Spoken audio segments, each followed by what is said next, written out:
አንዳንድ ሰው ኢየሱስ የሚያስፈልገው ፕሮብሌም እስካለብኝ ድረስ ብቻ ነው ብሎ ነው የሚያስበው። ከሌለብኝስ ኧረ እናት እኔ ዋዛ አይደለሁም እንዴትም አድርጌ እኖረዋለሁ የሚል ማዕት ሰው አለ በዓለማችን ላይ። ኢየሱስ ግን ማየት ሲያቅተን ብቻ የሚያስፈልገን ጌታ አይደለም፣ አይናችን እያየም ያስፈልገን።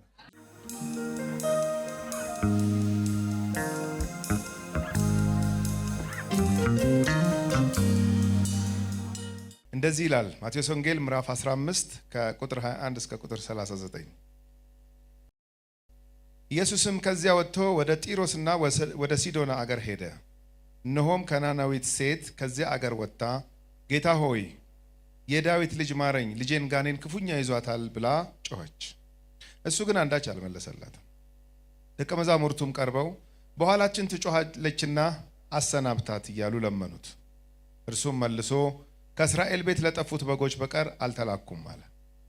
እሷ ግን መጣ ጌታ ሆይ እርዳኝ እያለች ሰገደችለት። እሱ ግን መልሶ የልጆችን እንጀራ ይዞ ለቡችሎች መጣል አይገባም አለ። እሷም አዎን ጌታ ሆይ ቡችሎችም እኮ ከጌቶቻቸው ማዕድ የወደቀውን ፍርፋሪ ይበላሉ አለች። በዛን ጊዜ ኢየሱስ መልሶ አንቺ ሴት እምነትሽ ታላቅ ነው፣ እንደወደድሽ ይሁንልሽ አላት። ልጇም ከዚያ ሰዓት ጀምሮ ዳነች። ኢየሱስም ከዚያ አልፎ ወደ ገሊላ ባህር አጠገብ መጣ።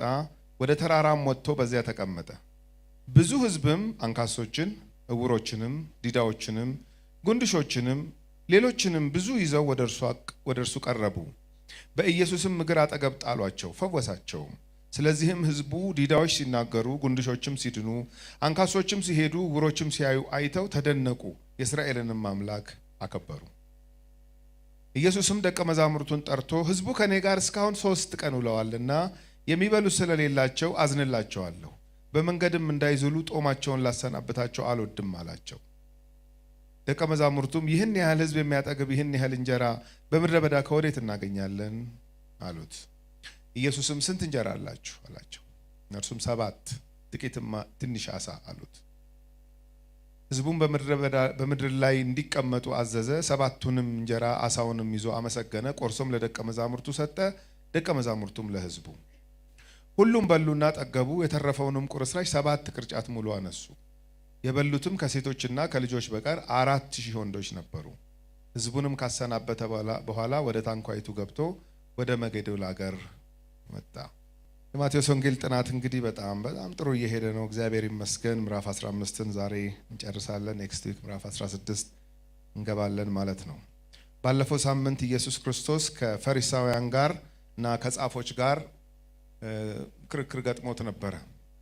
ደቀ መዛሙርቱን በተመለከተ የሽማግሌዎችን ወግ ለምንድን ነው የሚተላለፉት እያሉ ይጠይቁት። እንጀራ ሲበሉ እጃቸውን አይታጠቡም ብለው ጥያቄ አቀረቡ። ኢየሱስ በጣም አስገራሚ መልስ መለሰላቸው። ይሄ የሽማግሌዎች ወግ ነው። እኔ ስለ ሽማግሌዎች ወግ አያገባኝም። እኔ የሚያገባኝ ስለ እግዚአብሔር ቃል ነው። ስለዚህ እነሱ የእግዚአብሔርን ቃል አልተላለፉ። እናንተ የሽማግሌዎች ወግ ተጣሰ ባንተ ደቀ መዛሙርት ብላችሁ በጣም ተቆርቁራችሁ ትመጣላችሁ። እኔም የእግዚአብሔርን ቃል ስትጥሱ ይቆረቁረኛል። የምር እውነት እናንተ እግዚአብሔርን የምትከተሉ ከሆነ ለወጋችሁ ሳይሆን ለእግዚአብሔር ቃል ነው በጣም መቆርቆር ያለባችሁ ብሎ በደንብ ዲፌንድ አደረገ፣ መልስ ሰጣቸው። ለደቀ መዛሙርቱም መጨረሻ ያው ጴጥሮስ ተርጉምልን ምንድን ነው ምሳሌው ብሎ ጠየቀ። ኢየሱስ የተጠቀመውን ምሳሌ ተረጎመላቸው። ሰውን የሚያረክሰው ወደ አፉ የሚገባ አይደለም፣ ከአፉ በልቡ ሞልቶ የሚወጣው ነው ስትል ምን ማለትህ ነው አለው። እሱን ዘርዝሮ አስረዳቸው። በተለይ ቁጥር 20 ላይ ሰውን የሚያረክሰው ይህ ነው እንጂ ባልታጠበ እጅ መብላት ሰውን አያረክሰውም። የሚገባ ነገር ሰውን አያረክስም። በልብ ሞልቶ የሚወጣ በሐሳብ ደረጃ ይጸነሳል፣ ከዛ ወደ ድርጊት የሚገለጥ ኤኒ ክፉ ነገር እሱ ሰውን ያረክሰዋል። እናንተ ግን ስለሱ ግድ የላችሁም፣ ስለሚበላው ነው እንትን የምትሉት፣ ያውም እጅ ታጥቦ ስለመብላት እናንተው ስለፈጠራችሁት ወግ ነው የምትጨነቁት አላቸውና ከባህልም ከወግም በላይ ነው ክርስትና። ክብር ለእግዚአብሔር ይሁን። ወግ ጥሩ ነው፣ አሳይቻቸዋለሁ። ባለፈውም ጳውሎስ የተናገረውን በተሰሎንቄ መልእክት ላይ ከኛ እንዳያችሁት ወግ ሳይሆን ወይም ስርዓት ሳይሆን ከዛ ወጥቶ አፈንግጦ የሚሄድ ሰው ቢኖር በመካከላችሁ አለ። ጳውሎስ ግን ስለ ተራ የሽማግሌዎች ወግ ስለሚባለው አይደለም የሚያወራው። ክርስቲያኖች ቢሄቭ ሊያረጉ ወይንም ሊመላለሱ የሚገባውን ጤነኛውን ስነ ስርዓቱን ነው ወግና ስርዓት ያለ። ወግና ስርዓት የሌለው ኮሚኒቲ የለም፣ እምነትም የለም በመሰረቱ። ግን እነሱ ከእግዚአብሔር ቃል ይልቅ እነሱ የቀረጹትን ሕግና ስርዓት ነበር በጣም የሚጨነቁለትና የሚጠነቀቁለት። እሱን ነበር ያየ ነው። የዛሬው ክፍላችን እንደ እንትን ነገር ነው። ኢየሱስ ከጭቅጭቅ እስቲ ትንሽ ቫኬሽን ልውሰድ አይነት ነገር ነው። በደንብ አጥኖት፣ በደንብ ይዩት። እኔ ብዬ ከኪሴ እያወጣሁ አይደለም ስመጣ ምነግራችሁ፣ እጥራለሁ ለማየት፣ ጠጋ ብዬ ለማየት እሞክራለሁ። እና ይሄ አሁን ጂኦግራፊካል ሎኬሽን ቀይሯል፣ አሁን ዛሬ የምናየው ክፍል ላይ ማለት ነው። ምክንያቱም ቦታዎች ተጠቅሷል። ኢየሱስ ከዚያ ወጥቶ ይላል፣ ከየት? መጀመሪያ ከነበረበት ከገሊላ ማለት ነው። እነዚህ ፈሪሳውያን ጸሐፍት ምናምን እዛ ኢየሩሳሌም አካባቢ ገሊላ አካባቢ ነው የሚያዘወትሩት እንጂ አሁን እሱ የሄደበት ከተማ አይሄዱም። የአሕዛብ ከተሞች ናቸው። እነ ጢሮስ እነ ሲዶን የነ ኤልዛቤል ከተማ እኮ ነው።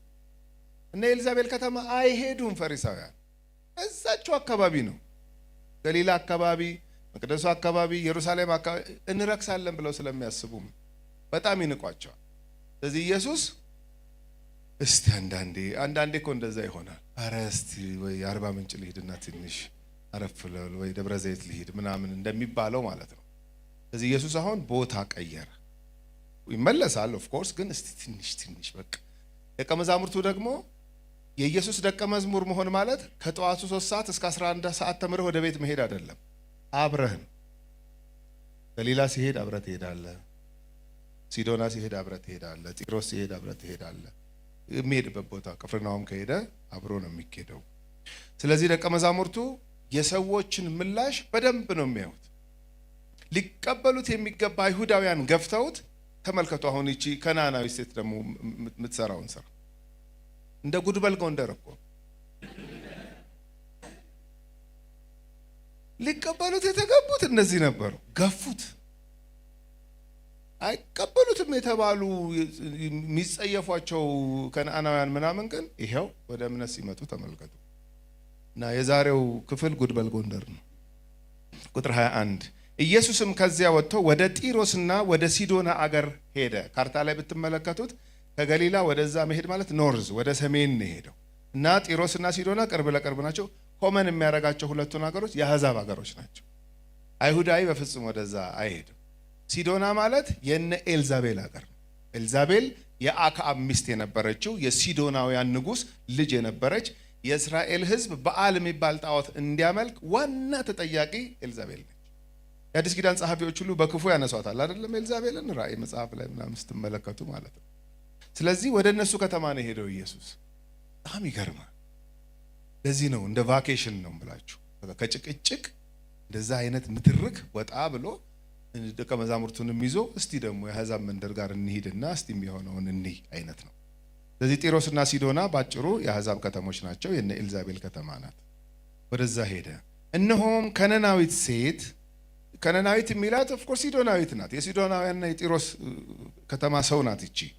ከነአናውያን ያኔ እንዲጠፉ ታዞ ነበረ። እንዲህ ርዝራዥ አይጠፋም መቼም። እንግዲህ የተረፉ ነበሩ። ከነዛ ውስጥ አንዷ ናት ማለት ነው እቺ ከነናዊት ሴት።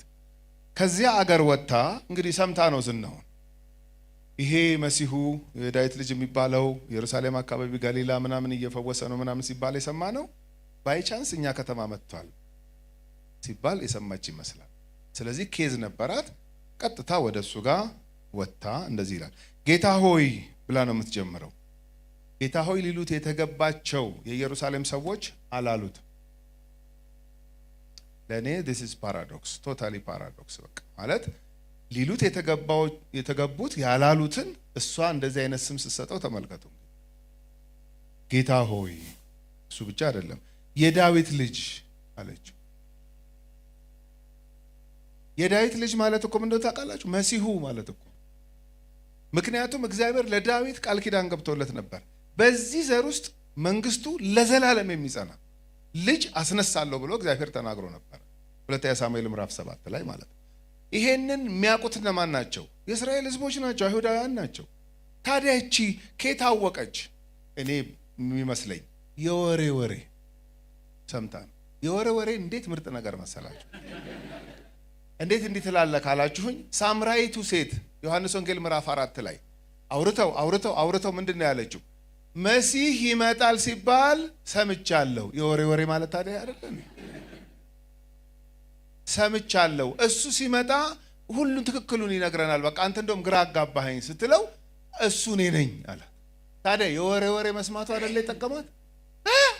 ተገጣጠማ የወሬ ወሬውና ራሱ ኢየሱስ ወሬ አንድ ላይ ሲገጣጠም ነው ብርት ያለላት ሁሉ ነገር። ይገርማችኋል። አንዳንድ ሰው ስለ ጌታ ነገር ነው የወሬ ወሬ ስላችሁ አሉባልታ ምናምን አይደለም። ስለ ጌታ ነገር የሚሰማው ነገር ለመቼ እንደሚጠቅመው አታውቁ። ባለፈው አንድ ሰርግ ላይ ሰብክ ነበርና ያው ሰርግ ላይ ብዙ ሰብካለሁ እና ሰርግ ላይ ስሰብክ ያው ሰርግ ላይ ጫጫታ አለ ምናምን እዛ ያወራል። እባካችሁ አንድ ቀን ይጠቅማችሁ ይሆናል። ይሄ አሁን ዛሬ የምትሰሙት ግድ የለም ዛሬ ላይጠቅማችሁ ይችላል ይሆናል ወይም እንደዛ ላታስቡት ይሆናል። አንድ ቀን ይጠቅማችኋል ከፈለጋችሁ አልኩና የሳምራዊቷን ሴት ነገር አነሳው። አንድ የሰማችሁ ቆይቷል የሰማችሁ ግን ይኸው ለዛ ቀን ጠቀማት እና እናንተም አንድ ቀን ይጠቅማችሁ ይሆናል እባካችሁ አልኩኝ። እናንተ እንኳን አትንጫጩም በደንብ ነው የምትሰሙኝ። እግዚአብሔር ይባርካችሁ። ስለዚህ ከናናይቷ ሴት የወሬ ወሬ ሰምታለች ስለ ዳዊት ልጅ። ጌታ ሆይ የዳዊት ልጅ ብላ ተናገረች። ፈሪሳውያን የዳዊት ልጅ መሆኑን ካዱ እንጂ እኮ የዳዊት ልጅ ሆኖ እንደሚመጣ መሲሁ እኮ ያውቃሉ። አንተ አይደለህም ነው እኮ ትልቁ ጸብ። ለዳዊት እግዚአብሔር ተስፋ ቃል እንደገባለት እናውቃለን። ለአብርሃም ለአዳም ቃል ኪዳን እንደገባ እናውቃለን። ግን እንዳንተ አይነት አመጣጥ አይደለም የሚመጣው። ሲመጣ መሲሁ ነው። ይሄ ነው ትልቁ መሰናከላቸው። ከፈለጋችሁ ፈሪሳውያን ይሄ የሚመጣው መሲህ ክርስቶስ የዳዊት ልጅ ሆኖ እንደሚመጣ ማወቃቸውን ማቴዎስ ወንጌል ምዕራፍ 22 ላይ እንሂድና ስንደርስበት በደንብ ይታያል። ማቴዎስ ወንጌል ምዕራፍ 22 ቁጥር 41 ጀምሮ ላንብብላችሁ። የማቴዎስ ወንጌል ምዕራፍ 22 ቁጥር 41 ጀምሮ ፈሪሳውያንም ተሰብስበው ሳሉ ከዛ በፊት ያለው እነሱ ጠያቂ ኢየሱስ መላሽ ነው። ለቄሳር ግብር መክፈል ተፈቅዷል ይሉታል። መልስ ይሰጣቸዋል።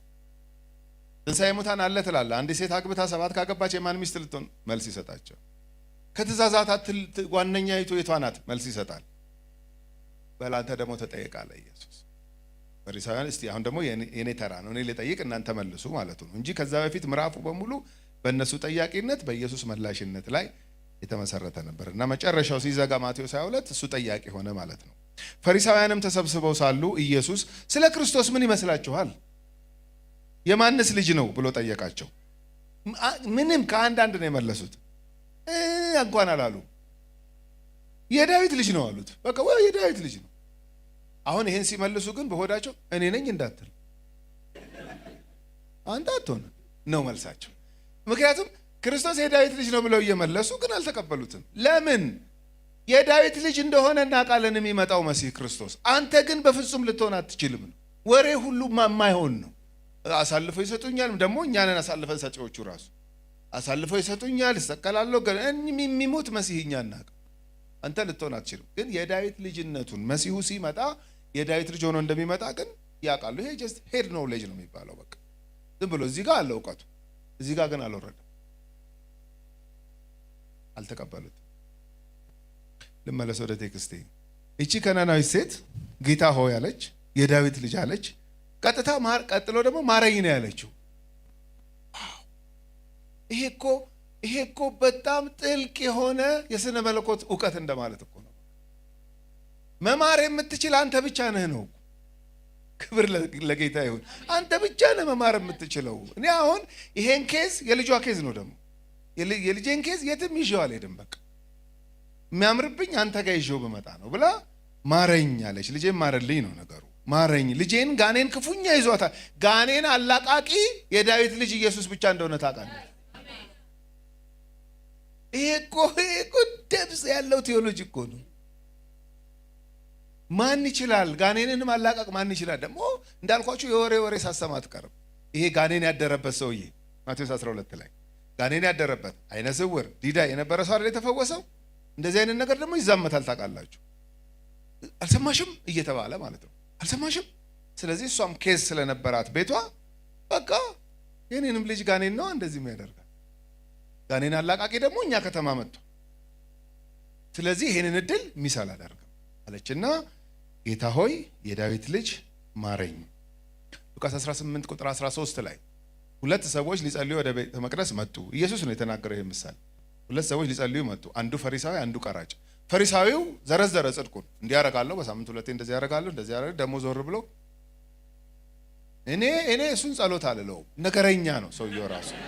እንደዚህ አይነት ጸሎት የለም። ከጸለይክ ራስን ችለህ ጸልይ እንጂ በመሃል ምንድነው እንደዚህ ማለት አይት አድርጎ እንደዚህ ሰውዬ ደግሞ ስላላደረከኝ አመሰግንሃለሁ አለ። ይሄ ደበኛ ነገረኛ እንጂ ጸሎተኛ አይደለም። በዛ ቀጠለ ኢየሱስ። ያኛውን በተራው ጸለየ አለ። ገና ሲጀምር ራሱ ቀና ብሎ እንኳን ወደ ሰማይ ምክንያቱም እግዚአብሔር በሰማይ አለ ተብሎ ስለሚታመን ያኔም ቀና ብሎ እንኳን ማየት አልቻለም። ደረቱን ግን እየደቃ ይላል እኔን ኃጢአተኛውን ማረኝ ቃል በቃል። አያችሁ ፈሪሳውያን አይሁዳውያን የተባሉት የአብርሃም ልጆች የተባሉት ማረኝ ምናምን ይተናነቃቸው የራሳቸውን ጽድቅ ለማስቆጠር የሽማግሌዎቹን ወግ መጠበቅ የራሳቸው የሙሴን ሕግ መጠበቅ ምናምን ነው። በቃ በዚህ ነው እንጸድቃለን የሚሉት። አሕዛብ ግን እንደዚህ አይደሉም። አያችሁ ይሄም አሕዛብ ከናናይቶን ተመሳሳይ ቃል ነው የተጠቀሙት። እኔን ኃጢአተኛውን ማረኝ እያለ ደረቱን ይደቃ ነበር። ከሁለቱ የትኛው ጸድቆ የወጣ ይመስላችኋል አላቸው። መልሶ አልተጻፈም እንጂ ቢመልሱ ፈሪሳዊው ነው። ለምን ገና አልወጡም እነሱ ራሱ ከእንደዚህ አይነት አስተሳሰብ። በምን ሂሳብ ነው ደረቱን እየደቃ ኃጢአተኛ ነኝ ማረኝ የሚል ሰው ከዚህኛው ሰው እየተሽሎ የሚወጣው ነው የሚሉት።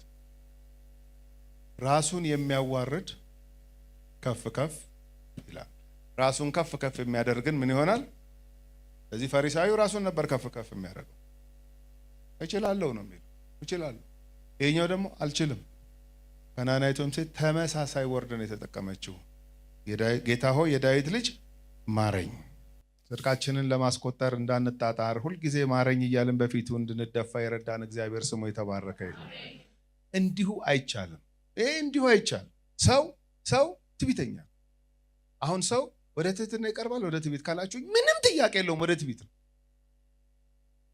እንዲሁ ትዕቢት ይለናል። በቃ ሰው ወደዚህ አይደለም ወደዚህ አይደለም ወደዚህ ነው የሚጠቀም። እንዲህ አይነት ሰው ደግሞ ይዋረዳል። እግዚአብሔር ለትሁታን ነው ጸጋን የሚሰጠው ወይንም ከፍ ከፍ የሚያደርገው። ስለዚህ እቺ ሴትዮ በታላቅ ትህትና ነው የመጣችው ኢየሱስ ጋር። ደግሞ በደንብ ነው አድሬስ ያደረገችው። አንተ ጌታ ነህ፣ አንተ የዳዊት ልጅ ነህ ማለት መሲሁ ሆይ ማለቷ እኮ ነው። የወሬ ስሰማው የነበረው ይመጣል የተባለው መሲሁ ሆይ። ሳምራዊቷም ሴት ልክ እንደዛ ነው። ኑ ያደረኩትን ሁሉ የነገረኝን ላሳያችሁ።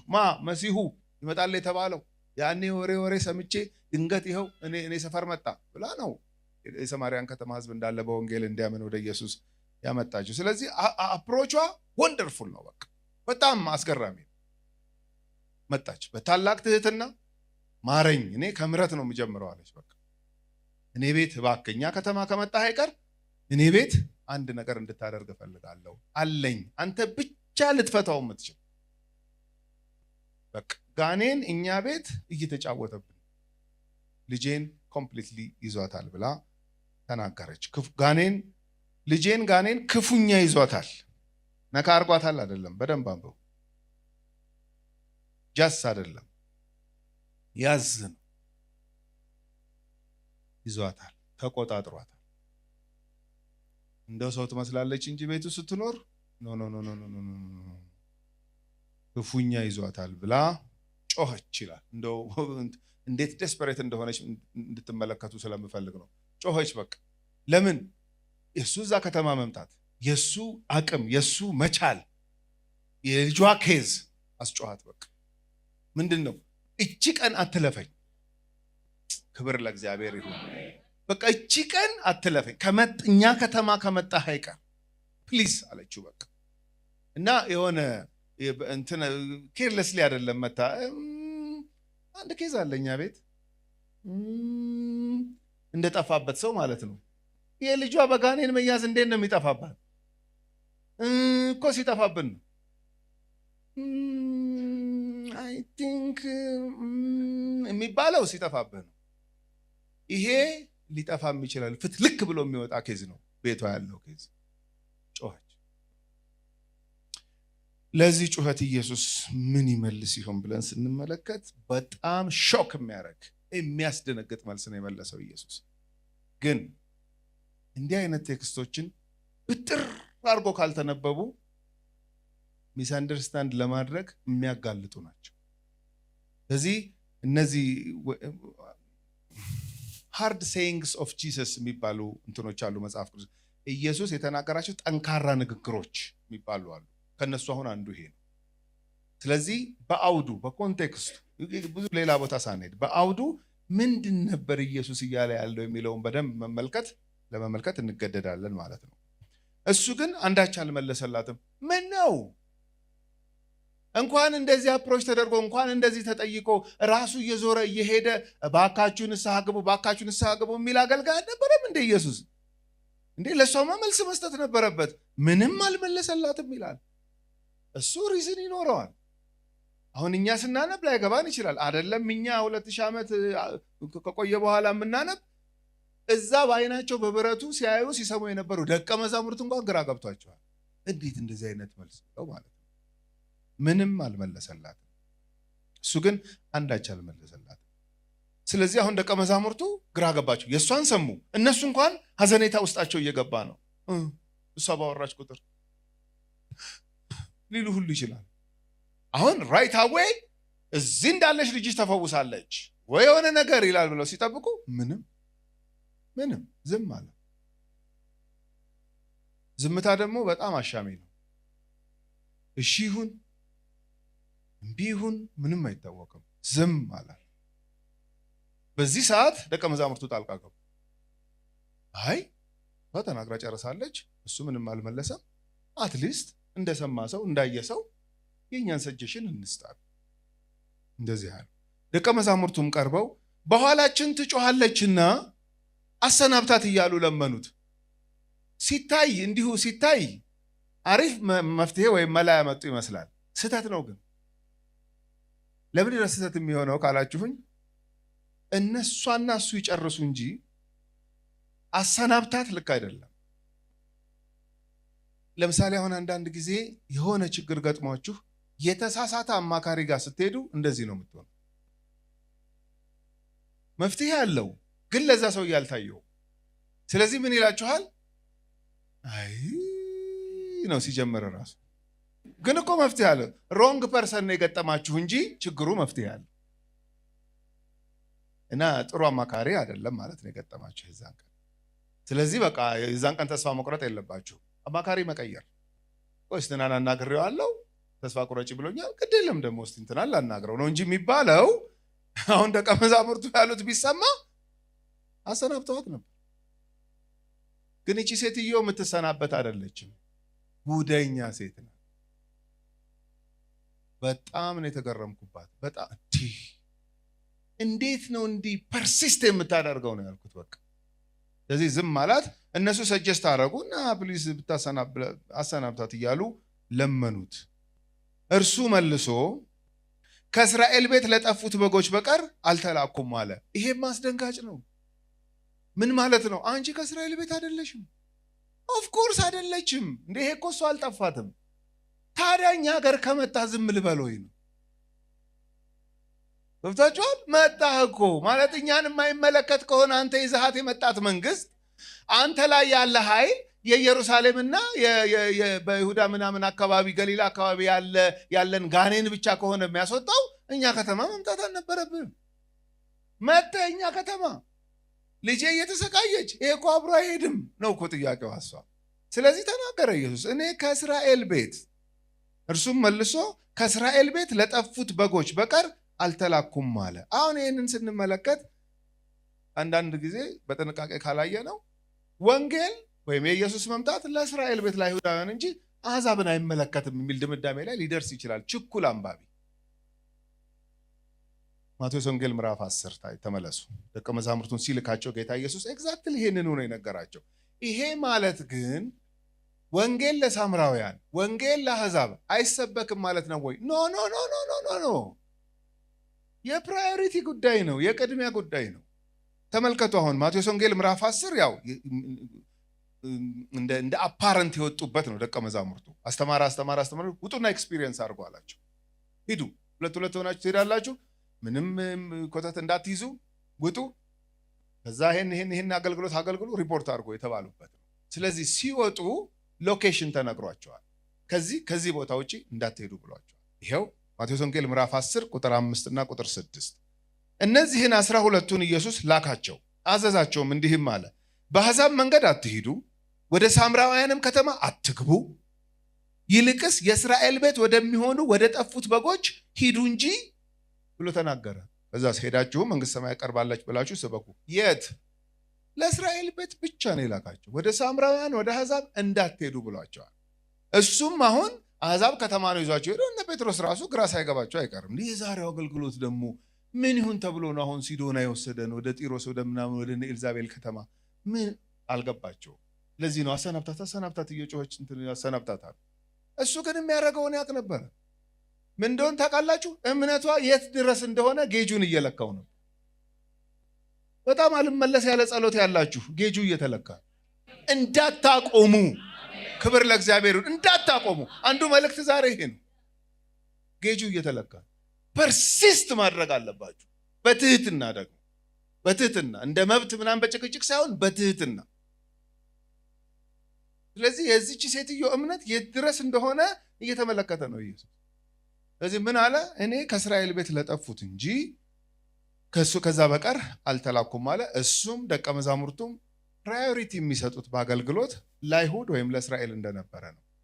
ግን አሁን ባለፈው ሳምንት ያየነውን ታሪክ ስትመለከቱ በፈሪሳውያን መካከል፣ በካህናት አለቆች፣ በጸሐፍት መካከል ሆኖ ምን አይነት ሪጀክሽን እንደገጠመው አይታችኋል አይደለ? ምን ማለት እንደሆነ ታውቃላችሁ? ቅድሚያ እድል ተሰጥቷችኋል። አሕዛብ እንደ ጎርፍ ሲገባ በኋላ ረብሻ እንዳታስነሱ። የጳውሎስን አገልግሎት ተመልከቱ። ሮሜ ምዕራፍ 1 ቁጥር 16ን ብትመለከቱ አስቀድሞ ለአይሁድ ይላል፣ ከዛስ ለግሪክ ሰዎች። የጳውሎስን አገልግሎት አንድ ከተማ ሲገባ ተመልከቱ። መጀመሪያ የሚጀምረው ከየት ነው? ከምኩራብ ነው። ምኩራብ አለ ይላል። ከተማ ሲገባ አለ ካሉት ይሄዳል። ቅድሚያ ለአይሁድ ይሰጣል። ሲገፉት ወደ አሕዛብ ሊሄድ ነው ይላል፣ ወደ አሕዛብ ይሄዳል። ለዚህ እኮ ነው ብዙ ካገለገለ በኋላ ሮሜ ምዕራፍ 9ና ምዕራፍ 10 ላይ እንዲህ በሄድኩበት ከተማ ዌልካም የሚሉኝ ወንጌሉን የሚቀበሉ አሕዛብ ናቸው በብዛት። የኔን ዘመዶች ጣላቸው እግዚአብሔር። እስራኤላዊ ነው እሱ፣ አይሁዳዊ ነው፣ ፈሪሳዊ ነው፣ ታውቃላችሁ። የኔን ዘመዶች በስጋ የሚዛመዱኝን የእስራኤልን ሕዝቦች ተዋቸው እግዚአብሔር። ሕግ ለነሱ ነው የተሰጠው፣ አባቶች ከነሱ ናቸው፣ ኪዳን የነሱ ነው። ጣላቸው እንዴ ብሎ ሁሉ ጥያቄ ነው የሚጠይቀው። እንደውም በጣም ከመጨነቁ የተነሳ እግዚአብሔር ሆይ እነሱ የሚድኑ ከሆነ እኔ እንኳን የተረገምኩ ብሆን አይዶን ማይ እንዳለ ልክ ሙሴ የጸለየው ጸሎት ማለት ነው። ሙሴ በምድረ በዳ ህዝቡን ሲመራ ህዝቡ ሲያምፅ እግዚአብሔር መጣና ይህን ህዝብ አጠፋዋለሁ፣ አንተ ግን ለተሻለ ኖ በፍጹም እንዳታደርግ፣ ስሜን ከሕይወት መጽሐፍ አትደምስሰው። እነሱ ቢተርፉ ነው ደስ የሚለኝ። እነሱ የሚተርፉ ከሆነ ደምስሰው፣ የእነሱን ደምስሰ የኔም መጽሐፍ በፍጹም አልፈልግም፣ ሞቴም ሕይወቴም ከዚህ ህዝብ ጋር ይሁን ብሎ አልጸለየ ሙሴ? ጳውሎስ አይሁዳዊ ነው፣ መጽሐፍ ያውቃል። የሙሴን ጸሎት ደገመው እሱ ሮሜ ምዕራፍ 9ና 10 ላይ እነሱ የሚድኑ ከሆነ እኔ የተረገምኩ። ይሄ እኮ የጨነቀው ሰው ጸሎት እንጂ የሰውን እርግማን መሸከም የሚችል ኢየሱስ ብቻ ነው። ጳውሎስ ሊሸከም አይችልም። ታዲያ ለምን ጸለየ? ቢጨንቀው እንደው ከሆነ ብሎ እኮ ነው። እንደው ከተቻለ የእስራኤል ህዝብ የሚድን ከሆነ እኔ እንኳን በእነሱ ፋንታ የእነሱን ኃጢአት ተሸክሜ የተረገምኩ በሆን እንኳን እፈቅዳለሁ እስከዚህ ድረስ እና ጣላቸው የኔን ዘመዶች ብሎ ጥያቄ ይጠይቃል። ለምን? በገባሁበት ከተማ ምኩራብ አለ ብዬ ፕራዮሪቲ እሰጣቸዋለሁ ለእስራኤል ልጆች፣ ሲገፉኝ ግን አሕዛብ ጋር እሄዳለሁ። አሁንም ኢየሱስ በዚህ ክፍል ላይ እየተናገረ ያለው እኔ የመጣሁት በዋናነት ለቃል ኪዳኑ ህዝብ፣ ለአብርሃም ዘር። እነሱ የሚገቡባት መንግስት ብቻ ግን አይደለችም። ፕራዮሪቲ እሰጣቸዋለሁ፣ ሲገፉኝ ግን ወደ አሕዛብ ደግሞ እሄዳለሁ። ስለዚህ ደቀ መዛሙርቱን ወደ ሳምራውያን ከተማ አትሂዱ፣ ወደ አሕዛብ አትሂዱ ያላቸው ለዛች ሚሽን እንጂ ከዛማ በኋላ ሐዋርያት ሥራ ምዕራፍ 1 ቁጥር 8 ማየት እኮ ነው። ኃይል በተቀበላችሁ ጊዜ ምስክሮቼ ትሆናላችሁ። የት? በኢየሩሳሌም፣ በይሁዳ። ታዲያ ሰማርያ ማለት ሳምራውያን ጋር መሄዳ ማለት አይደለም? ከዛስ እስከ ምድር ዳርቻ ማለት አሕዛብን እያንዳንድሽ ኢትዮጵያዊን ጨምሮ ማለት ነው። ኢትዮጵያዊ ጃንደረባ ጋር ወንጌል እንዴት ነው የደረሰው? ታዲያ ምን ማለት ነው? ኮንቴክስት አያችሁ፣ አውድን ማየት ያስፈልጋል። በዚህ አውድ ምንድን ነው እያለ ያለው? እኔ ፕራዮሪቲ የምሰጠው አሁንም ቢሆን ለአይሁዳውያን። ዮሐንስ ወንጌል ምዕራፍ 1 ቁጥር 11 የእሱ ወደ ሆኑት መጣ፣ የገዛ ወገኖቹ ግን ምን አላረጉትም። ይሄ ማለት ነው ሁልጊዜ ኢየሱስም ይሁን ሐዋርያቱ በአገልግሎታቸው ሁልጊዜ ቅድሚያ ለቃል ኪዳኑ ሕዝብ ይሰጣል፣ ለአይሁዳውያን ይሰጣል። ከተቀበሏቸው ዌልካም ካሏቸው ወንጌልን ይሰብኳቸዋል፣ ወደ ጌታ ይመጣሉ። ሲገፏቸው ግን ወደ አሕዛብ ይሄዳሉ ማለት ነው። ከመንፈስ ቅዱስ መውረድ በኋላ ግን በኢየሩሳሌም ተሰበከ፣ ከዛ በይሁዳ፣ ከዛ በሰማርያ፣ ከዛ እስከ ምድር ድረስ ይኸው ዛሬ ድረስ ይሄ መንግስት ወንጌል ይሰበካል። ክብር ለእግዚአብሔር ይሁን። ይሄንን ሲናገር ግን አሁንም ጌጁን ቼክ እያደረገ ነው ኢየሱስ። እሱ ያውቃል የእሷ ልጅ እንደምትፈወስ ምናምን እኮ መጨረሻው ምን እንደሆነ እኮ ያውቃል። ግን በዚህ ሀምብልነት በዚህ ፐርሲስት አድርጋ በምትሄድበት አቅም ትቀጥላለች ወይስ አትቀጥልም? ይሄን ተናገረ። ለጠፉት ብቻ ነው የተላኩት አለ። ቁጥር 25 የዋዛ ናት እንደ ሴትዮዋ እጅግ ጉደኛ ሴትዮ እኮ ናት። እሷ ግን መታ ይላል ጌታ ሆይ አታቆምም። አሁንም ጌታ ሆይ ማለቷ አይኖ እኔ እኮ አይደለም የመጣሁት ኢየሩሳሌም፣ አንተ ነህ እኮ እኛ ከተማ የመጣው። እንደዚህም እየመለስክልኝ ጌታ ነህ። ይሄ ትህትና፣ ይሄ በጣም ትህትና እና ጽናትም ነው። ጌታ ሆይ እርዳኝ። እኔ እኮ አሁን የመብት ጥያቄ አይደለም ይዤ የመጣሁት። ክብር ለእግዚአብሔር ይሁን። እኔ የመብት ጥያቄ አይደለም። እኔ እኮ ቅድም ማረኝ ነው ያልኩት። አሁንም እርዳኝ ነው እኮ። በእውነት እርዳኝ ብሎ የሚቀርብ ሰው በጌታ ይረዳል። እውነት መብቴ ነው። መጥፎ ነገር ወርዝ አረጋለሁ፣ ዲዘርቭ አረጋለሁ ነው መጥፎ ነገር በእግዚአብሔር ፊት ስንቀርብ። እርዳኝ ግን በጣም በጣም ምርጥ ነገር ነው። አሁን በእኛ ሀገር በጣም የሚታወቅ አንድ ምርጥ ጥቅስ አለ። የሚረዳኝ የለምና ከኔ አትራቅ። ነው ከዚህ በፊት ነግሬያችሁ ከሆነ ሁለት ጓደኞቼ እንደ ላጤ ሆነው አብረው ይኖሩ ነበረ። ጥሩ ከዛ ምንም ብዙ ነገር የላቸውም። አንድ ግድግዳ ጌጥ አለች፣ እዛ ጋር አልጋ አለች ምናምን፣ በቃ እንደዚህ ነው። አንድ አይጥ አስቸገረች፣ በጣም አስቸገረች። ምንም ልትያዝ አልቻለች። በዚህ ስንል ምንም ልንይዛት አልቻለም። ከዛ አንድ ቀን በቃ መግደል አለብን እቺን አይጥ፣ በጣም አስቸገረች፣ ብዙ ነገር እያጠፋች ምናምን። ብዙ ነገር የላቸውም ግን ያው ካላቸው ነገርም ብዙ ያው ሰው ላለው ነገር ያው ብዙ ነው የሚለው እንግዲህ። ፍራሹም ከተወደሰ ጫማውም ካልሲውም እንትን ካለ አስቸጋሪ ነው ለወንደላጤና በጣም አስቸገረቻቸው። ከዛ አንድ ቀን አዩት፣ እንዲህ ልፍ ስትል አዩት። በቃ ዛሬ ዘጋግተን ምናምን መግደል ነው አሉ። ተዘጋጁ ምናምን። ያለውን ዕቃ አንፏቀቁ፣ የለችም። በሩ ዝግ ነው፣ መስኮቱ ቤት ልትወጣ ትችላለች። በቃ ግራ ገባቸው እና በቃ ታገሉ፣ ለፉ፣ ምን መጨረሻ አቃታቸው። ከዛ የት ትገኛለች? የሚረዳኝ የለምና ከኔ አትራቅ የሚለው ጥቅስ ጀርባ ተገኘች። አንደኛው ተንኮለኛ ስለሆነ ተጠራጥሮ ድንገት እኮ እዚህ ጀርባ ልትወጥ ትችላለች ብሎ እንዲህ ከርፈፍ ያለ ነው ጥቅሱ፣ እንዲህ ከኋላ ስፔስ አለው እና እዛ ስራ አትገኝም። ከዛ በለው ሲል አንደኛው ኖ አትገደልም፣ በስነ ስርዓት በር ተከፍቶላት መሸኘት።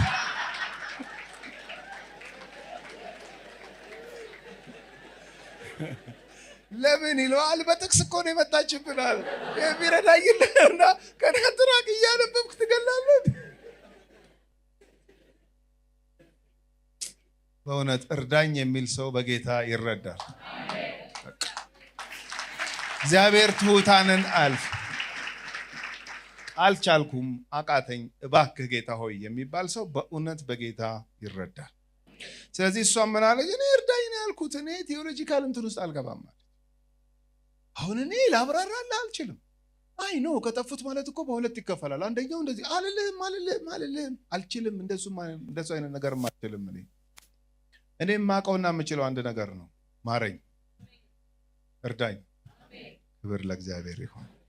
እርዳኝ እያለች ሰገደችለት ይላል። ዋው እንዴት አይነት ትሁት ሴት ናት በእውነት።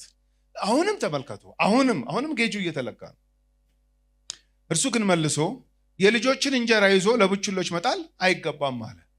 በተለይ ከባዷ ቁጥር እቺ ናት። እሱ ግን መልሶ የልጆችን እንጀራ ይዞ ለቡችሎች መጣል አይገባም አለ። አሁን እንግዲህ ሄድን ስንመለከት አሁን አንዳንድ ሰው ለመንቀፍ መጽሐፍ ቅዱስን ለመቃወም ወይም ሌላ እምነት ውስጥ ያለ ኢየሱስን ለማንቋሸሽ ሲፈልግ አንዱ የሚጠቅሰው ጥቅስ ይሄ ምን እናንተ ጌታ ሰውን ውሻ የሚል ምናምን። ውሻ አላለም። አይሁዳውያን አሕዛብን ውሻ ይላሉ ወይ? አዎ በደምብ ታሪክ ይናገራል። አይሁዳውያን ወይም እስራኤል ሰዎች አሕዛብን ውሻ ይሉ ነበር። ጳውሎስ ራሱ አሁን የስህተት አስተማሪዎችን ውሾች ነው የሚላቸው። ይኸውላችሁ ጌታ ኢየሱስ ክርስቶስ አሁን የልጆችን እንጀራ ወስዶ ለቡችሎች አይሰጥም ሲል ልክ አይሁድ አሕዛብን ውሾች እንደሚሉት አይደለም። ይሄ አውድ እንደዛ አይደለም። ያው የመጣሁት ለማን ነው? ለእስራኤል ልጆች፣ ለጠፉት ለእስራኤል ልጆች ነው። ለእስራኤል ቤት ነው የመጣሁት አላት። አይኖ እንደሱም እኮ ቢሆን ብላ ነው እርዳኝ ማረኝ እያለች የምትናገረው። እሱ ምን ብሎ መለሰላት? የልጆችን እንጀራ ይዞ ለቡችሎች መጣል አይገባም ማለት ቤት ውስጥ ሰው እንጀራ ሲበላ ትልቁ ሻም አይደለም፣ ፎርዛት ማተር ቡችላ ነው የሚሉ ቡችሎች አሉ። እንደዚህ ገና በቃ ቤት ውስጥ እንትን የሚሉ የሚረዳቸውም የለም፣ እንዳይጧ ነው ነገሩ። እና እዛች ይላሉ። እና ልጆች ምግብ ይሰጣቸዋል፣ ይበላሉ። ፍርፋሪ በቃ ሲተርፍ ለነሱ ይወረወርላቸው፣ ያችን እየበሉ ነው የሚኖሩት። ስለዚህ አሁን ባንቺ አመጣጥ ባንቺ ጥያቄ የልጆችን ወይም ለእስራኤል የተገባውን ነው እየጠየቅሽ ያለሽው ብሎ መለሰላት። አሁን እዚህ ጋር ማቆም ነበረባት ሴትዮ። ኦኬ ይሄን ያህል እንግዲህ የማይገባኝ ከሆነ ወይ ለመዝናናት ነው የመጣኸው፣ በቃ ልታገለግል አይደለም የመጣኸው እዚህ ከተማ። አም ሶሪ ተሳስቻለሁ። በቃ እኔ ጀስት በሰማሁት ኢንፎርሜሽን ተነስቼ ነው ዳዊት ልጅ ምልህ፣ ጌታ ሆይ ምልህ፣ ማረኝ ምልህ፣ እርዳኝ ምልህ ብላ ታቆማለች ብለን ስንጠብቅ ጉደኛ ሴት እዚህ ጋር አታቆምም። ምን እንደምትል ተመልከቱ። ስለዚህ ያው ለቡችሎች መጣል አይገባም ማለት። እሷም አሁን ጌታ ሆይ አሁንም ጌታ ሆይ ትለዋለች። አሁን አንዳንድ ሰው ይነሳና እንዴት ቡችላ ይላታል? ሴትዮዋ እኮ ጌታ ሆይ ብለዋለች። አንተ ምንድን ነው? በጥንቃቄ እናንብብ እንጂ መጽሐፍ ቅዱስ። ሴትዮዋ የተስማማቸውን የዛሬ አንባቢ ተነስቶ ይሄ ግን ፌር አይደለም፣ ምክንያቱም ቡችላ ከከናናቱ ሴት ልትበልጥ ጭራሽ። እነሱ እኮ ተግባብተዋል። በምን አይነት ስፒሪት እያዋራት እንዳለ ባለቤቷ ናት የምታውቀው። አያችሁ፣ ጌጁ ይከፍ እያለ የእምነቷ ማለት ነው። እንደዚህ እንኳን እየመለሰላት የምትናገረውን ተመልከቱ። አሁን ጌታ ሆይ ቡችሎቹም እኮ ከጌቶቻቸው ማዕድ የወደቀውን ፍርፋሪ ይበላል። ይገርም መልስ ነው የምትመልሰው። ደግሞ ልክ ናት። ቡችሎች ሰው ቤት ውስጥ ነው የሚኖሩት። የዛ ቤት ባለቤቶች ፋሚሊውን ፊር ሲያደርጉ ሲመግቡ የተራረፈ ነገር ምናምን ካለ ሲሰጧቸው ለእነዚህ ቡችሎች እየጮሁ ነው ሚያው ይላሉ ምናምን ተብሎ ዛሬም ድረስ እንደዛ ነው እየኖርን ያለ ነው ከእንስሳት ጋር። ምንም እኮ ሌላ አዲስ እንትን አይደለም። እንደዚህ ብሎ ሲመልስላት ተመልክ። ጌታ ሆይ ቡችሎችም እኮ ከጌቶቻቸው ማዕድ የወደቀውን ፍርፋሪ ይበላሉ አለች። አይገባኝም ግን ነው የምትለው። አይገባኝም ጀስት ግን እንደው ቁጥር 28 በዚያን ጊዜ ኢየሱስ መልሶ አንቺ ሴት አላት። አንቺ ሴትን ከዚህ በፊት ተናግሬያለሁ። ኢየሱስ ይሄን ቃል ለእናቱ ለማርያም ተጠቅሟል። አንዳንድ ሰው ግን ይናደዳል። የዛሬ አንባቢ አሁን ተነስቶ እንዴት ግን እናቱን አንቺ ሴት ይላል እንዴ አለ። እንዴ እናትና ልጅ ተግባብተው የዛሬ አንባቢ ተነስቶ ግን አንቺ ሴት ብሎ ማዋራት ነውር አልነበረም። ያክብሮት ነው። አሁን አንድ ሰው አንቺ ሴት ሲል አንቺ ማትረባ ሴት ብሎ ያነባል አላለም። እንደውም አንቺ አስደናቂ ሴት ነው እዚህ ጋር። ለምን እንዲህ ያልከታላችሁኝ? አንቺ ሴት እምነትሽ በጣም ነው ያደነቃል። እንደዚህ አይነት ንግግሮችን ኢየሱስ ብዙ አልተናገረም። እምነትህ ታላቅ ነው፣ እምነትሽ ታላቅ ነው በቁጥር 2-3 ብታገኙ። አንዱ ማቴዎስ ወንጌል ምዕራፍ 8 ቁጥር 13 ላይ ነው። ያ መቶ አለቃ ብላቴናዬ ታሞ እየተሰቃየ ነው፣ እባክህ ፈውስልኝ። አንተ እዚህ ሆነ ቃል ብትናገር ይፈወሳል፣ ምክንያቱም እኔ መቶ አለቃ ነኝ፣ ሂድ ስለሚሄድና ስለሚመጣ አለኝ ምናምን ብሎ የላይፍ ስታይሉን ተናገረ። ከዛ ኢየሱስ ደቀ መዛሙርቱን ጠራ። በእስራኤል እንኳን እንዲህ ያለ ትልቅ እምነት ብዙ ቦታ አላለም። ስለዚህ አንቺ ሴት እምነትሽ ታላቅ ነው። አሪፍ እምነት ነው ያለሽ አይደለም፣ ጥሩ እምነት ነው ያለሽ አይደለም፣ እምነቱ ጥሩ ነው አይደለም፣ ታላቅ እምነት። አንቺ ሴት እምነትሽ ታላቅ ነው፣ እንደወደድሽ ይሁንልሽ አላት። በትህትናና በጽናት በእግዚአብሔር ፊት የሚቀርቡ ሰዎች ይሆንላቸው። በሚገርም ምሳሌ ነው ሆነ ያገኘዋት እቺ ሴት። ኢየሱስ ምንም ጥያቄ የለውም የመጣው ለዓለም። መጥምቁ ዮሐንስ ራሱ ሲያየው እያጠመቀ እያለ ዞር ሲል አየው ኢየሱስን። አቴንሽኑን እንዳለ ወሰደበት። ከዛ አወጀ። እነሆ የእስራኤልን ኃጢአት የሚያስወግድ እግዚአብሔር በግ አይደለም ያለው፣ የዓለምን ኃጢአት የሚያስወግድ። ዓለም ማለት እችን ሴትዮ ይጨምራል። ዓለም ማለት ኢትዮጵያን ይጨምራል። ዓለም ማለት the whole world ማለት ነው። የሰው ልጆችን ሁሉ የሚጨምር። ስለዚህ የኢየሱስ መስዋዕትነት፣ የኢየሱስ ቤዛነት ለዓለም ሁሉ። ለዚህ ነው ወንጌል ለዓለም ሁሉ የሚሰበከው። ስለዚህ ያ ወንጌል ሲሰበክ ምላሽ የሚሰጡ ሰዎች አሉ፣ የሚገፉ ሰዎች አሉ። የኛ የቤት ስራ ግን ማን ይክፋ ማን ይቀበል አናቅም። በእምነት ወንጌልን ምን ማድረግ ነው? ማዳረስ ነው። ስለዚህ ኢየሱስ እዚህ ጋር ያንን ሲናገር ወንጌል እነሱን አይጨምርም ማለቱ አይደለም። አሕዛብን በደንብ አድርጎ ይጨምራል። በተለይ የማቴዎስ ወንጌል የሚገርማችሁ ነገር ባህሪው የእግዚአብሔር መንግስት አሕዛብንም አቃፊ እንደሆነች በጣም የሚያሳይ ወንጌል። የት ምዕራፍ 1 ላይ ምዕራፍ 1 ሲጀምር ከሌ ነው ወለደ ከሌ ወለደ፣ ሴቶች ተጠቅሰዋል። እዛ ላይ አሕዛቦች ናቸው። አሕዛብ በእግዚአብሔር መንግስት ውስጥ የመካተት እድል እንዳላቸው አይደለም አዲስ ኪዳን ብሉይ ኪዳን ይመሰክራል። ማቴዎስ ወንጌል ምዕራፍ 2 ሰብአ ሰገል አሕዛብ ናቸው። ኮከብ ቆጣሪዎች ናቸው። ከምስራቅ የመጡ ናቸው። ኢየሩሳሌም ከተማ ያሉ የካህናት አለቆች ሄደው አልሰገዱለትም። እነሱ ግን መጥተው ሰግደው እጅ መንሻ ሰጥተው አይደለ ወደ ሀገራቸው የተመለሱት። የእግዚአብሔር መንግስት አሕዛብን ትጨምራለች። ማቴዎስ ወንጌል ምዕራፍ 8 የዓመቱ አለቃ አሕዛብ ነው። ስለዚህ ብላቴናዬ ታሟል እየተሰቃየ ነው እባክህ ፈውስልኝ ብሎ ተናገረ። ተፈወሰለት። ኢየሱስ ስለሱ ምን አለ? በእስራኤል እንኳን እንዲህ ያለ ትልቅ እምነት እስራኤላዊ አይደለም ማለት ነው። እዚህ የእግዚአብሔር መንግስት ለማንም ነው የምትሰበከው፣ ለማንም ነው የምትቀርበው። መቀበል የሰማው ሰው ፋንታ ነው፣ መግፋትም የሰማው ሰው ፋንታ ነው። ማቴዎስ ወንጌል ምዕራፍ 15 ከነዓናዊቷ ሴት።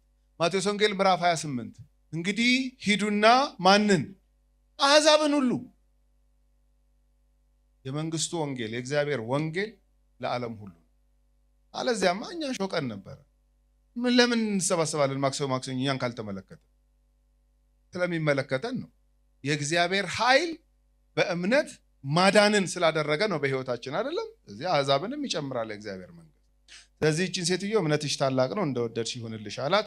ልጇም ከዚያች ሰዓት ጀምሮ ዳነች። እንኳን ዳነች። ትህትናና ጽናት ነው እዚህ ውስጥ የምንመለከተው። የሚቀጥሉትን ሐሳቦች ልናገርና ጨርሳለሁ። ቁጥር 29 ጀምሮ እስከ ቁጥር 31 ያለው የተለያየ ችግር ያለባቸውን ሰዎች እያመጡለት ፈወሳቸው ነው። ላንብበው። ኢየሱስም ከዚያ አልፎ ወደ ገሊላ ባህር አጠገብ መጣ። ያችሁ እንደ ቫኬሽን ናት እቺ ሲዶና የሄደባት እንትን ልክ እንደዛ ናት። ስለዚህ መጣና ተመለሰ ወደ ገሊላ። ኢየሱስም ከዚያ አልፎ ወደ ገሊላ ባህር አጠገብ መጣ። ወደ ተራራም ወጥቶ በዚያ ተቀመጠ። ብዙ ሕዝብም አንካሶችን፣ እውሮችን፣ ዲዳዎችን፣ ጉንድሾችን ሌሎችንም ሁሉ ይላል። ደግሞ ስሙን መዘርዘር በቃ ሰለቸው መሰለኝ የፕሮብሌሙን ማቴዎስ ማለት ነው። እንደዚሁ የዚሁ ቢጤ ችግር ያለባቸው ብቻ ሌሎችንም ብዙ ይዘው ወደ እርሱ ቀረቡ። በኢየሱስም እግር አጠገብ ጣሏቸው፣ ፈወሳቸውም። ስለዚህም ሕዝቡ ዲዳዎች ሲናገሩ፣ ጉንድሾችም ሲድኑ፣ አንካሶችም ሲሄዱ፣ እውሮችም ሲያዩ አይተው ተደነቁ፣ የእስራኤልንም አምላክ አከበሩ። እንዲህ ሰመራይዝድ ተደርጎ የተቀመጠ አንድ የፈውስ አገልግሎትን ነው የሚያሳየው። እዚህ ውስጥ ምንድን ነው የምታየው ካላችሁኝ፣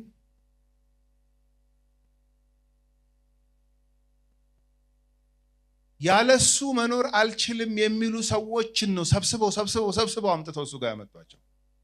ሌላውስ ያለሱ መኖር እችላለሁ ብሎ ነው የሚያስበው። እያንዳንዱ የተዘረዘረው ባለ ፕሮብሌም። ዛሬም የሚገርማችሁ ተመሳሳይ ነው። አንዳንድ ሰው ኢየሱስ የሚያስፈልገው ፕሮብሌም እስካለብኝ ድረስ ብቻ ነው ብሎ ነው የሚያስበው። ከሌለብኝስ ኧረ እናት እኔ ዋዛ አይደለሁም እንዴትም አድርጌ እኖረዋለሁ የሚል ማዕት ሰው አለ በዓለማችን ላይ። ኢየሱስ ግን ማየት ሲያቅተን ብቻ የሚያስፈልገን ጌታ አይደለም፣ አይናችን እያየም ያስፈልገን። ስለምናነክስ ብቻ አይደለም ኢየሱስ የሚያስፈልገን፣ ጤነኛ እግርም እያለን ኢየሱስ ያስፈልጋል። ዲዳ ስለሆንን ብቻ አይደለም ኢየሱስ የሚያስፈልገን፣ ተናጋሪ አፈቀላጤ እሳት የላስን ብንሆንም ኢየሱስ ያስፈልጋል። ክብር ለጌታ ይሁን። አመጡለት በቃ ባለ ፕሮብሌም ና አንተም ና አምጪው ራሱ እኮ ኢየሱስ ያስፈልጋል። ስለዚህ ይሄ የተሳሳተ ቴዎሎጂ ነው። ኢየሱስ የሚያስፈልግ ፕሮብሌም ሲኖርህ ብቻ ነው። ኖ ኦልሬዲ ሰው በፕሮብሌም ስር ያለ ፍጥረት። ሁሉ ኃጢአትን ሰርተዋል፣ የእግዚአብሔርም ክብር ጎሏቸዋል። ሁላችን ወደ ገዛ መንገዳችን አዘነበልን፣ ተቅበዘበዝን እንደጠፉ በጎች ነው የሚለው መጽሐፍ ቅዱስ። በበደላችንና በኃጢአታችን ፈዘዝ ብለን ነበር አይደለም፣ ሞተን ነበር ነው። ያችሁ መፍዘዝና መሞት በጣም ይለያያል። የፈዘዘ ነቃ ይላል ወይ ሲተኮስ ይነቃል። የሞተ ሲተኮስ አይነቃም። ስለዚህ ኢየሱስ የሚያስፈልገን ለምንድን ነው? ሙታን ስለነበር። ቆመን እንሄዳለን የስ ግን ሙታን ነው። እና ኢየሱስ የሚያስፈልገው እንዲህ አይነት ፕሮብሌም ያለው ሰው ስንሆን ብቻ አይደለም ለማለት ነው። ቁጥር 32 እስከ ቁጥር 39 ያለውን እንመልከት። ይሄ ሌላ የምግብ ተአምራት ነው። እንግዲህ ከዛ በፊት ተመልክተን ነበረ ታስታውሳላችሁ። በማቴዎስ ወንጌል ምዕራፍ 14 ከቁጥር 13 ጀምሮ 5000 ሰው የተመገበበት ማለት ነው። ይሄኛው ደግሞ 4000 ሰው ነው እዚህ ጋር ደግሞ የተመገበው። አንዳንዶች ማቴዎስ ደግሞት ነው ይላሉ። ደግሞት አይደለም እንዴ? ምን ነው ማንበብ ሲሰለቸን ለምን ሌላ ነገር ውስጥ እንገባለን? በቃ ይኸው ማንበብ እንትን ካላችሁ አቋርጡትና ውጡ፣ ኳስ ተጫወቱ። ከዛ ከሰዓት 9 ሰዓት ነው እና አንብቡት። የመጽሐፍ ቅዱስ የማንበብ ትዕግስት የሌለው ሰው አይ ደግሞት ነው ብሎ ምዕራፍ 16 ይገባል። አትሂድ ምዕራፍ 16 በፍጹም ደግሞት አይደለም። ምንም ቁጥሩ አይገናኝ፣ ብዙ ነገሩ አይገናኝ። ቁጥር 32 ኢየሱስም ደቀ መዛሙርቱን ጠርቶ ሕዝቡ ከኔ ጋር እስካሁን 3 ቀን ውለዋል። አንዱ ልዩነት ይሄ ነው። ያኛው 1 ቀን ነው፣ ይሄ 3 ቀን ነው። ስለዚህ ሌላ ነው ማለት 3 ቀን ከኔ ጋር 3 ቀን ውለዋልና የሚበሉት ስለሌላቸው አዝንላቸዋለሁ። ኦፍ ኮርስ በዛኛውም አዝኖላቸው ኮምፓሽኔት ስለሆነ ነው ኢየሱስ ይሄንን የሚያደርግ የነበረው። አዝንላቸዋለሁ ደግሞ በመንገድም እንዳይዝሉ ጦማቸውን ላሰናብታቸው አልወድም አላቸው። ምክንያቱም ከሌላ ቦታ የመጡ ሰዎች ስለሆኑ ገና መመለስ የሚባል ነገር አለ እና 3 ቀን ከኔ ጋር ቆይተው ገና መንገድ ይጠብቃቸዋል። ይሄማ ፌር አይደለም፣ በፍጹም ይሄማ አይሆንም አለና እንደዚህ አላደርግም አለ። ቁጥር 33 ደቀ መዛሙርቱም ይህን ያህል ሕዝብ የሚያጠግብ ይህን ያህል እንጀራ በምድረ በዳ ከወዴት እናገኛለን? የባለፈውን እነሱም ረሱት ማለት ነው። ቢሆን ነው እርማችኋል። እግዚአብሔር ከጉድ አውጥቶን እንረሳለን። በተገላቢጦች ደግሞ በፍጹም ደግሞ መርሳት ያለብንን ነገር አንረሳም። አሁን ነገር አንረሳም። ትንሽ ቆስቆስ እሱ ያደረገችኝ አለ ማለት ነው። ግን ጌታ ከመዓት ጉድ በስንት ስለት የወጣንበት ነገር እንኳን ይረሳል። አንዳንድ ባለፈው ትዝ ይልሻል ተጨንቀሽ እኔ መቼ ኧረ እኔ ተጨንቄ አላውቅም። በሉ ሁሉ ይለናል እንላለን ማለት አይደለም። ግን አያችሁ ደቀ መዛሙርቱ ረሱት። ምዕራፍ 14 ላይ የነበረውን 5000 ሰው መመገብ ደግሞ የምድረ በዳ ረሱት። ኮምፕሊትሊ ረሱት። ምን ማለት ነው ይሄ ካላችሁኝ፣ በጣም በፍጥነት በራሳችን እውቀትና ማስተዋል የመደገፍ ቴንደንሲ አለ። አሁን እኮ እነሱ እውቀታቸውን ነው እየገለጡ ያሉት። ካሞን በዚህ በምድረ በዳ አሁን ይሄንን ሁሉ ሰው የሚመግብ ይሄ እኮ እውቀት ነው እኮ እያወጡ ያሉት። አታውቅም ነው እያሉት። እኔማ ቀው ልንገርህ፣ ምን በዚህ በምድረ በዳ ይሄን ሁሉ ሰው መመገብ የሚችል ነገር ያለ አይመስለኝም። ይሄ እውቀት ነው። ግን የባለፈውን ታምራት ረስተዋል። የጌታን ጉልበት ረስተዋል። ደግሞም የብሉይ ኪዳን መጽሐፍትም እኮ እግዚአብሔር በምድረ በዳ ስንት ሚሊዮን ሕዝብ እኮ መግቧል አይደለም እንዴ? በምድረ በዳ መመገብ እኮ የአዲስ ኪዳን ኮንሰፕትም አይደለም። በመና በመላእክት ምግብ እግዚአብሔር ሕዝቡን በምድረ በዳ ሲመግብ የኖረ አምላክ ነው። ዞሮ ግን ደስ የሚለው ደቀ መዛሙርቱ የተሰማቸውን ይናገራሉ። ኢየሱስም ብዙ አይከፋውም። እንደዚህ ድንጋይ ራስ አሁን ከነዚህ ጋር ምናምን ምንም ድንጋይ ራስ ምናምን የሚባል ነገር የለም። ታግሶ በቃ ለምን የወደዳቸውን እስከ መጨረሻ ወደዳቸው። ክብር ለጌታ ይሁን። አዎ እስከ ወደዳቸውን እስከ መጨረሻ ነው የወደዳቸው። ስለዚህ ከስኮፓቸው በላይ የሆነ ነገር አውርቶ ምናምን ከሆነ ያስረዳቸዋል። ደግሞ እግዚአብሔር ይመስገን ጴጥሮስ አለ በምድረ በዳ አሁን ለዚህ ሁሉ ሰው የሚሆን ምግብ ኬት ይመጣል? ኬትና ከወዴት እናገኛለን አሉት ይላል። በቃ የባለፈውን ረስተውታል ማለት ነው። እንዲህ አይነት ጥያቄ በእነሱ የተጀመረ አይደለም። ብዙ ሰው መጽሐፍ ቅዱስ ላይ ጠይቆ ያውቃል። አሁን ኒቆዲሞስን ብትመለከቱት ዳግመኛ ካልተወለድክ በስተቀር እግዚአብሔርን መንግስት ልታያት እንዴት ይቻላል? ኢዝ ራይት። ነው እኮ ጥያቄው እኮ እንዴት ይቻላል? ይኸው ከስጋ የተወለደ ስጋ ነው፣ ከመንፈስ የተወለደ መንፈስ ነው። ነፋስ ታውቃለህ አይደል? አዎ፣ ነፋስ ወደሚወደው ይነፍሳል፣ ግን አታየውም ምናምን። አሁንም ይሄ እንዴት ሊሆን ይችላል? አንተ የአይሁድ መምህር ስትሆን ይሄን አታውቅም አለና በል እንግዲህ ብሎ ሙሴ በምድረ በዳ እባብን ሰቅሎ በናስ የተሰራውን እባብ ሰቅሎ የተነደፉት ሲያውድ ነው አይደል? አዎ፣ የሰው ልጅም ልክ እንደዛው ነው። አንተ የምትወለደው እኔ ተሰቅዬልህ ነው። እነሱ የተሰቀለውን ሲያዩ ከዳኑ አንተ ዳግም መወለድም ማለት የተሰቀለውን በማየት ነው ዳግም የምትወለደው ነው እያለ ያለ። አሁን እዛ ጋር ኒቆዲሞስ አንተ ገባኝ ሲል አታየው። ምንም አልገባውም፣ ግን እንዳልችል የሚያደርጉኝ ነገሮች ግን አንብቤያለሁ። ዮሐንስ ወንጌል ላይ ዮሐንስ 7 የኒቆዲሞስ ጓደኞች ኢየሱስን ሊይዙ ሲያሴሩ ከባለቤቱ ግን ሳንሰማ እንደዚህ አይነት ሴራ ይቻላል ሲል ከሱ ጋር ነህ እንዴ ጀማምሮታል ማለት ነው። ጓደኞቹ ፊት ዲፌንድ ካደረገው ኢየሱስን ተነክቷል ማለት ነው። ዮሐንስ ወንጌል ምዕራፍ 19 የአርማትያሱ ዮሴፍ ጲላጦስን ሄዶ ፕሊዝ ገደልከው አይደለ ሰቀልከው፣ አስከሬኑን ስጠኝ አትሊስት ብሎ ሲጠይቅ ኒቆዲሞስ አብሮ ሄዷል።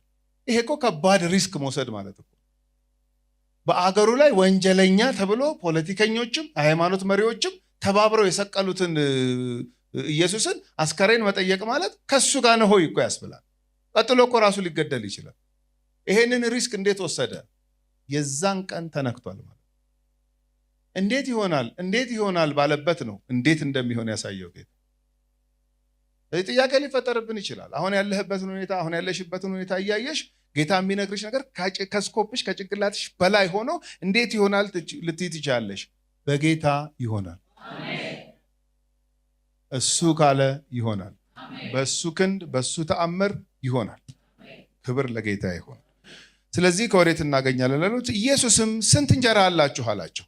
በጣም የሚገርመኝ ነገር እዛ እጃቸው ላይ ያለውን ነው በቃ ታምር የሚሰራበት። አሁን አንዳንዴ እኛ ጌታ ታምር እንዲሰራ የሆነ ምናምን እንዲል እንጠብቃለን። አትጠብቅ። ጥቂቷን እጅህ ላይ ያለችውን አሳየው። ክብር ለኢየሱስ ይሁን። በቃ ሚራክል ሲባል እንደዛ ነው እኛ እንትን የምናደርገው። ኖ እጃችሁ ላይ ምን አለ አላቸው። ለሁለተኛ ጊዜ እኮ ማለት ነው። ተመልከቱ። ባለፈው እጃችሁ ላይ ምን አለ ተብለው ተጠይቀዋል። አይ ቲንክ በዚህ ሰዓት ይነቃሉ። ባለፈው ተደገመ። ፓተርኑ እንደዛ ነው። አካሄዱን ሲመለከቱት ባለፈው እጃችሁ ላይ ምን አለ፣ አሁን ደግሞ እጃችሁ ላይ ምን አለ። እነርሱም ሰባት እንጀራ 7 አለን፣ ትንሽ ደግሞ ጥቂት አሳ አለን አሉት። ህዝቡን በምድር ላይ እንዲቀመጡ አዘዘ። አሁን በዚህ ሰዓት ይነቃሉ እነ ጴጥሮስ። ባለፈው ነው አንተ ይቀመጡ አለ ምናምን ሊሉ ይችላል። ከዛ 7ቱንም እንጀራ አሳውንም ይዞ አመሰገነ። ይሄም በቃ የባለፈው ቆረሰም። በቃ አረጋገጡ። ለደቀ መዛሙርቱም ሰጠ። አሁን ተረጋገጠ። በቃ አከፋፍሉ ሊለን ነው። ተዘጋጅ እንግዲህ ተባባሉ። ደቀ መዛሙርቱም ለህዝቡ። ቁጥር 37 ሁሉም በሉና ጠገቡ። የተረፈውንም ቁርስራሽ 7 ቅርጫት ላስታይም 12 ነው አይደለም? አዎ። እንጀራውም ደግሞ 5 እና 2 አሳ ነበር። እዚህ ጋር 7 ነው ያለው። እዛ 7 ቅርጫት ሙሉ አነሱ። የበሉትም ከሴቶችና ከልጆች በቀር 4000 ወንዶች ነበሩ። 4000 ሲባዛ በ3 ነው ታውቃላችሁ። የሴቶች የህፃናት ሲደመር 12 ነው። የባለፈው 15 ነበር ያለው። 5 ነው የመገበው፣ ግን ሴቶቹና ህፃናት ሲጨመር 15። ይሄ ደግሞ 12 ሆነ። በቃ ሂሳብን በደንብ ጎበዝ ሆነናል። መጨረሻ ቁጥር 39 አንስቼ ልጨርስ። ህዝቡንም ካሰናበተ በኋላ ወደ ታንኳይቱ ገብቶ ወደ መጌዶል አገር መጣ። መጌዶል ማለት የነ ማርያም መግደላዊት ማርያም። ምን ታያላችሁ? አሁን ሎኬሽኑን ስትመለከቱ ይመጣል፣ ግብግብ ይፈጠራል፣ ጭቅጭቅ ይፈጠራል፣ ቫኬሽን ይወስዳል። ለአሕዛብ ደግሞ ወንጌል እንትን ያደርግና ደግሞ ተመልሶ ገሊላ ይመጣል፣ ደግሞ እንደገና ደግሞ ወደ ሌላ ይሄዳል ማለት። ይሄ የሚያሳየው ምንድን ነው? ወንጌል ለዓለም ሁሉ። ኦፍኮርስ ፕራዮሪቲ ለአይሁዳውያን ተሰጥቷል። አዎ፣ ጳውሎስም ይሄንን መስክሯል። አስቀድሞ ወንጌል ለአይሁድ፣ ከዛ ለግሪክ ሰዎች። የግሪክ ሰው ማለት ለአሕዛብ ማለት ነው። እዚህ ፕራዮሪቲ ተሰጥቷቸዋል። አዎ፣ ግን እሱ ራሱ ይመሰክርልናል። መንፈስ ቅዱስ ትቀበላላችሁ፣ ኃይል ትለብሳላችሁ፣ በኢየሩሳሌም፣ በይሁዳ፣ በሰማሪያ። ራሱ ኢየሱስ እኮ ሰማሪያ ሄዶ እኮ ነው ሳምራዊቷን ሴት እኮ ያገለገላት። ስለዚህ እነሱን ሲልካቸው በቃ ኤክስፒሪየንስ ለማድረግ ይበቃቸዋል። አይሁዳውያን ጋር ግዴ ለማትግቡ ጴጥሮስ ሲተናነቀው ትዝ አይላችሁም? እንደ ቆርኔሌዎስ ቤት ሄዶ ለማገልገል ይህኔ ከአሕዛብ ጋር ምናምን ይል ነበር። ግን ወንጌል ለአሕዛብ ሁሉ ነው። ራሱ ምን ብሎ መሰከረ? ማንንም ሰው ርኩስ እንዳልል ቆርኔሌስ ቤት የነበረኝ ኤክስፒሪየንስ አስተማረኝ። ይተናነቀው ነበር፣ ይዘው ነበር። አሁን ከአሕዛብ ባክግራውንድ ያላቸው ሰዎች ጋር መብላት ይተናነቀው ነበር ጴጥሮስ። በሱ ምክንያት ባርናባስ እንኳን እስኪያፈገፍግ ድረስ መጣ ጳውሎስ። ምንድነው እንደሚያደርጋ ምንድነው እንደሚያደርግ የሚል ቃል የለም፣ ሄዳችሁ እንዳትቸገሩ። ኮንሴፕቱ ግን እንደዛ ስለሆነ ምንድነው ሰራው አለው። አይ ለምን አይ ትላለህ እንዴ? በጌታ አንድ ነን፣ በክርስቶስ አዲስ ፍጥረት ነው ምናምን ስትል ቆይተህ ምግብ ሰዓት ላይ ምንድነው እንደዚህ የምትሆነው አለ። ፊት ለፊት ገሰጸው። ለምን? በሱ ምክንያት ሌሎች ደግሞ እንደዚህ ወደኋላ እንትን እንዳይሉ ነው። ስለዚህ መጽሐፍ ቅዱስ አሕዛብን ያገላል? አያገልም። ለአይሁድ ቅድሚያ ተሰጥቷል። አዎ የእሱ ወደ ሆኑት መጣ፣ ገፉት፣ አልተቀበሉትም። ስለዚህ ለተቀበሉት ሁሉ በሰው ነው የሚያምኑት ለእነሱ የእግዚአብሔር ልጆች የሆኑ ዘንድ ስልጣንን። ከዛሬው ትምህርት ምንድን ነው የምትለው ካላችሁኝ፣ ትህትና፣ ጽናት፣ የጌታን ታምር ሰሪነት ማመን። እንግዲህ በዚህ ጉባኤ ውስጥ ምናልባት በእግዚአብሔር ቤት ውስጥ ብዙ ዓመት የቆያችሁ ጥቂትም ዓመት የሆናችሁ ግን እግዚአብሔር ድምፁን የሚያሰማችሁ እናንተ የምታልፉበት እናንተ ያላችሁበትና ጌታ የሚላችሁ ነገር አልገናኝ ያለ ሰው ካላችሁ ፕሊስ በትህትና ቀጥሉ፣ በጽናት ቀጥሉ። ጌታ ይመልስላችሁ። እንጸልይ።